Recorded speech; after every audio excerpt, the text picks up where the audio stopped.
एक बार श्री रूपलाल गोस्वामी जी का पावन चरित्र में आता है कि वो लीला में देख रहे थे कि लालजू एक फूल की डाल झुकाए हुए हैं और प्रियाजू फूल चुन रहे हैं। तो प्रियाजू ने डाल पकड़ ली, क्योंकि लालजू भी झुकाए थे, और फूल ऐसे उतार रही थी तो लालजू ने छोड़ दिया, तो प्रियाजू टंग गई। तो लालजू भी हंसने लगे और गोस्वामी जी भी हंसने लगे, रूप गोस्वामी। और उसी समय एक लंगड़े महात्मा जा रहे थे, तो उन्होंने देखा हंस रहे हैं, तो उनके मन में बड़ा दुख हुआ कि भगवान ने मुझे लंगड़ा बनाया तो तुम हमारी हंसी उड़ा रहे हो। उनकी लीला बंद हो गई और वो बड़े परेशान। तो जब सनातन गोस्वामी जी आए तो उनसे कहा कि भाई हमारी लीला बंद हो गई। तो उनका एक ही उपाय है, वैष्णव अपराध बन गया, उस वैष्णव को प्रसन्न करो। वैष्णव अपराध कैसे बन सकता है?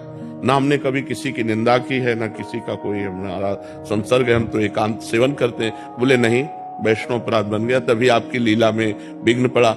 तो बोले आसपास के सब संतों को भंडारे में बुलाओ। तो भंडारा किया गया, सब संतों के पास निमंत्रण गया। तो जब उनके पास निमंत्रण गया तो नाराज होकर के बोले कि आज तो निमंत्रण खवाने के लिए बुला रहे, उस दिन हमारी हंसी उड़ा रहे थे हम। अरे बस समझ गए कि तब उनको बुलाया और कहा महाराज सत्य मानो, मैं आपको देखकर नहीं हंस रहा था, मैं ये फिर उन्होंने लीला बताई कि ये लीला चल रही थी तो हमने इस लीला को देखा, इसलिए हंस रहे थे, आप बुरा मत मानिए। उसी समय से लीला चलने लगी।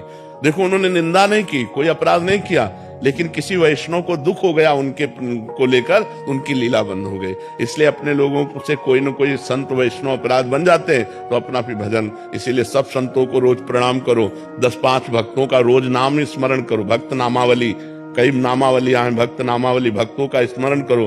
भगवत प्राप्ति भक्तों की चरण रज की कृपा से होती है।